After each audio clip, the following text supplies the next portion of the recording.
ஒவ்வொருத்தரும் எந்தெந்த தொகுதியை சார்ந்தவர்கள், அந்த தொகுதியை சார்ந்தவர்களா, பக்கத்து தொகுதியை சார்ந்தவர்களா, முன்மொழிந்தவர்கள் யாரு, அவருக்கு உண்டான அந்த தொகுதியில் வெற்றி வாய்ப்பு எப்படி இருக்கும். இதில் ஒரு தேர்தலில் வெற்றிங்கிறது கட்சியினுடைய பலம். இந்த கட்சியை வழிநடத்தக்கூடிய தலைவருக்கு உண்டான மிகப்பெரிய சக்தி. அதையும் தாண்டி கூட்டணி, அதுக்கு மேலே அந்த தொகுதியில் வேட்பாளர்களுக்குரிய முக்கியத்துவம், இதெல்லாம் சேர்ந்தது தான் வெற்றி. அந்த அடிப்படையில் தான் இதெல்லாம் கூட்டி கழித்து இதெல்லாம் ஒரு நேர்காணலில் மேற்கொண்டு இங்கே மருத்துவரையா தலைமையில் ஒரு நல்ல முடிவு எடுப்போம். இன்னைக்கு பாட்டாளி மக்கள் கட்சி ஒரு நெருக்கடியான சூழலை சந்திச்சா கூட மருத்துவரையா பின்னால் கிராமத்தில் இருக்கிற அடித்தட்டு மக்கள், பாட்டாளி மக்கள் கட்சியினுடைய அனுதாபிகள், மூத்த நிர்வாகிகள்லாம் ஐயாவுக்கு இவ்வளோ பெரிய சோதனை ஏற்பட்டுருச்சு, இந்த தேர்தலை எப்படியாவது ஐயாவுடைய கரத்தை வலுப்படுத்தணும், ஐயாவை பாதுகாக்கணும்னு எல்லாரும் பேச தொடங்கியிருக்கிறாங்க.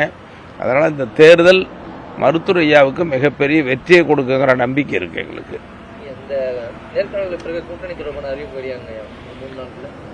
கூட்டணி தொடர்பாக பொதுக்குழு எங்கள் மருத்துவர் ஐயாவுக்கு அதிகாரம் கொடுத்துருக்கு.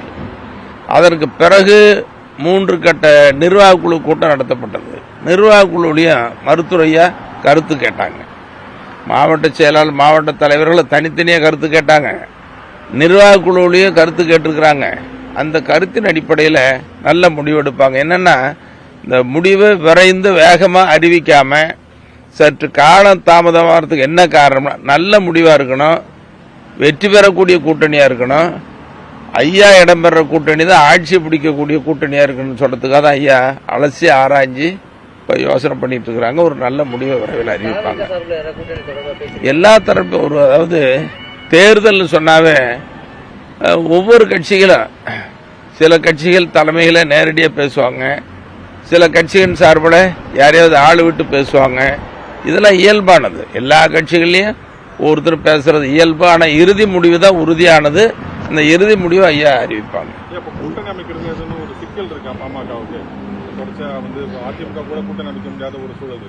அதாவது கூட்டணி அமைக்கிறதுல மருத்துவர் ஐயாவுக்கு எந்த சிக்கலுமே இல்லை. ஒரே ஒரு சிக்கல், என்ன சிக்கல்னா, வெற்றி கூட்டணி எதுன்னு கண்டறியதை தவிர வேற எதுவுமே இல்லை.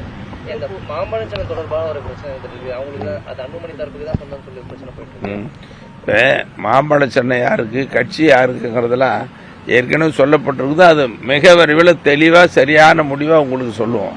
மருத்துவர் ஐயாவை சொல்லுவார் உங்ககிட்ட. உங்களுக்கு தெரியாமல் ஐயா ஒன்றும் சொல்ல போகிறதில்ல. எங்களோட ஐயா உங்ககிட்ட தான் நல்ல நெருக்கமாக இருக்கிறாங்க ஊடக நண்பர்களிடத்தில். அதனால் ஐயா உங்களை அடித்து அதெல்லாம் பேசுவார், சொல்லுவார். அதாவது நான் தான் சொல்கிறேனே, தேர்தல் சொன்னால் நேரடியாகவும் பேசுவாங்க, இடையில யாரையாவது அனுப்பிச்சும் பேசுவாங்க. எல்லா தரப்புலையும் பேசப்பட்டு வருகிறது. அதெல்லாம் இப்போ நம்ம வெளியில் சொல்ல முடியாது, சொல்லவும் கூடாது. ஏன்னா ஒரு முடிவு, இறுதி முடிவு வர்றதுக்கு முன்னால் யார் பேசுகிறாங்க, எப்படி பேசுகிறாங்க, எங்கே பேசுகிறாங்க, என்ன மாதிரி பேசுகிறாங்கன்னு சொல்லலாமா? அது சொல்ல முடியாது, சொல்லவும் கூடாது. சொல்கிறது நல்லதாகவும் இருக்காது. ஆனால் எல்லா தரப்புலேருந்து பேச்சுவார்த்தைகள் அங்கங்கே தொடங்கியிருக்கேன், போயிட்டு பேசி வந்துட்டு இருக்குது. ஒரு நல்ல முடிவு அதுக்காக சற்று தாமதம். நல்ல முடிவு வெற்றிக்கான தாமதமாக தவிர சொல்லுங்க. பாமக பாஜக கூட்டணியில வந்து அவங்க இடம்பெற இதுல வந்து நாங்க இடம்பெற மாட்டோம். அதுங்க தேர்தலில் ஒவ்வொருத்தரும் ஒவ்வொரு கருத்து சொல்லுவாங்க. எது சொன்னாலும் இன்னைக்கு ஒரு கருத்து இருக்கு, நாளைக்கு ஒரு கருத்து இருக்கு, கூட்டணி சேரும்போது ஒரு கருத்து இருக்கு. ஒவ்வொருத்தர் கருத்தும் ஒவ்வொரு மாதிரி இருக்கும். இன்னொருத்தர் கருத்துக்கு நம்ம பதில் சொல்லக்கூடாது. அது அவங்க விருப்பம் சொல்றாங்க, நீங்க அவங்க கிட்ட தான் கேட்கணும். ஒருவர் சொன்ன கருத்துக்கு நான் பதில் சொல்லுவது அது சரியா இருக்காது. ஏன்னா தேர்தல் நேரமா இருக்கு. தேர்தல் நேரத்தில் யாரையும் முகம் சுழிச்சு பேசக்கூடாது, கடிஞ்சு பேசக்கூடாது, எதிர்ப்பாக பேசக்கூடாது. எல்லாருக்கிட்டையும் இணக்கமாக இருக்கிற சூழ்நிலை தான் ஜி.கே. மணி இது வரைக்கும் எப்படி இருந்திருக்கோம், இனி இப்போ அப்படி தான் இருப்பேன். ஐயா தலைமையில் இருக்கிற ஐயா கூட தான் உறுதியாக இருப்பேன். அதில் ஒன்றும் மாறுபட்டு கருத்து. திருமாவளவன் சமாதானப்படுத்தும் முயற்சியில் வந்து பாமக அப்படி ஒன்றும் எனக்கு தெரியல. அது மாதிரி ஒன்றும் தெரியல. இல்ல இது வரைக்கும் அது ஒன்றும் பேசல, எனக்கு தெரியல. இது வரைக்கும் எந்த செய்தியும் இல்லை. கடந்த காலங்களில் போல பாமகவுக்கான அந்த தொகுதிகள் வந்து கிடைக்கும் அப்படின்னு நினைக்கிறீங்களா? இல்ல, பாமக வலிமையான சக்தி. நீங்க இப்போ பொறுத்த வரைக்கும் தமிழ்நாட்டில் தேர்தல் வரும், தேர்தலில் வெற்றி வாய்ப்பு இழப்பு மாறி மாறி இருக்கும். சில நேரங்களில் நாங்கள் பார்த்தீங்கன்னா 1 சட்டமன்ற உறுப்பினர் பெற்றோம், 4 சட்டமன்ற உறுப்பினர் பெற்றோம், 7 நாடாளுமன்ற உறுப்பினர் பெற்றோம், ஒரே நேரத்தில் மத்திய அமைச்சர்கள் எத்தனை பேர் பெற்றோம், 20 சட்டமன்ற உறுப்பினர்கள், 18 சட்டமன்ற இப்படிலாம் ஒரு வலிமையான கட்சி. தேர்தலில் அப்ப 20 சட்டமன்ற உறுப்பினர்கள் இருந்தாலும் வலிமையான கட்சி தான். ஆனா 5 சட்டமன்ற உறுப்பினர்கள் இருந்தாலும் வலிமையான கட்சி தான். ஐயாவினுடைய வலிமை எப்பவும் குறையாது. ஏன்னா தமிழ்நாட்டில் ஒரு தவிர்க்க முடியாத சக்தியை மருத்துவரையாவும் பாட்டாளி மக்கள் கட்சி இருக்கிறாங்க. அதுக்கு காரணம் சமூக நீதியில் ஐயா மேற்கொண்டிருக்கிற அக்கறை, போராட்டம். அதோட ஒட்டுமொத்த தமிழ்நாட்டினுடைய வளர்ச்சியில் என்ன, மக்கள் மேம்பட வேண்டும், இந்த மண் செழிக்க வேண்டும், மொழி காக்கப்பட வேண்டும், ஒட்டுமொத்த தமிழ்நாட்டினுடைய வளர்ச்சி. அது மருத்துவரையாவுக்கு எவ்வளவு வாய்ப்பா? இன்னைக்கு ஒரு அரசாங்க நிதிநிலை அறிக்கை போடுது, 21 ஆண்டா ஒரு வரைவு நிதிநிலை அறிக்கை டிராப்ட் படிச்சுட்டு ஐயா போடுறாருன்னா இப்ப தமிழ்நாட்டினுடைய வளர்ச்சியில் எப்படி அக்கறை கொண்டவர்? இதெல்லாம் எல்லாருக்கும் தெரியும், ஒன்றும் தெரியாமல்ல. அதனுடைய வெளிப்பாடு இந்த தேர்தலில் முடிவு தெரியும். அதிமுக அந்த பாஜக அவங்களோட கூட்டணி கொள்கை இல்ல ஒரு கூட்டணி சொல்லிட்டு ஸ்டாலின் வந்து குற்றச்சாட்டு வச்சிருக்காரு. அதுங்க கூட்டணி அமைக்கிற நேரத்தில் ஒவ்வொருத்தரும் ஒன்றும் சொல்லிட்டு இருப்பாங்க. நம்ம ஒருத்தர் சொல்றதுக்கெல்லாம் இன்னொன்று பதில் சொல்லி ஒரு நெருடலையோ சிக்கலையோ உருவாக்க கூடாது.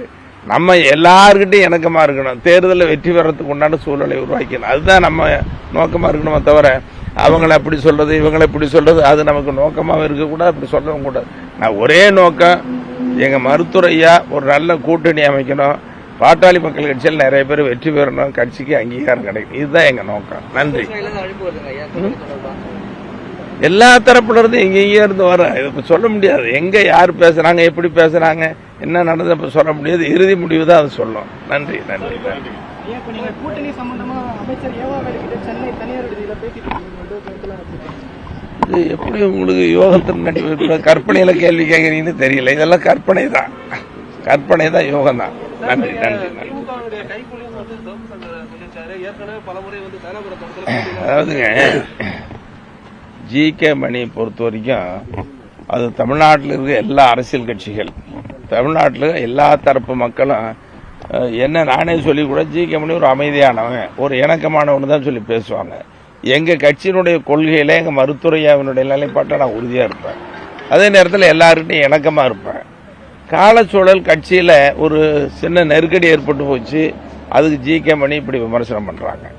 நான் வெளிப்படையாவே சொல்றேன், எங்க ஐயாவுக்கும் மருத்துவர் அன்புமணிக்கும் ஒரு வருத்தம் ஏற்பட்டது, இப்படி பிரிவினை ஏற்பட்டிருக்குன்னா இதுக்கு ஜி.கே. மணி தான் பிளவுக்கு காரணம்னு சொன்ன செய்தி உங்களுக்கும் தெரியும். கைகூலின்னு சொல்றது, இன்னும் பூசாரி எல்லாம் சொல்றாங்க.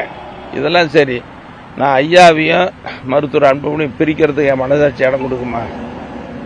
ஒன்னா இணைக்கிறதுக்கு உண்டான முயற்சி 5 மாசமா மேற்கொண்டேன். அது நடக்கலைங்கிற வருத்தம் இன்னைக்கு வரைக்கும் இருக்கு.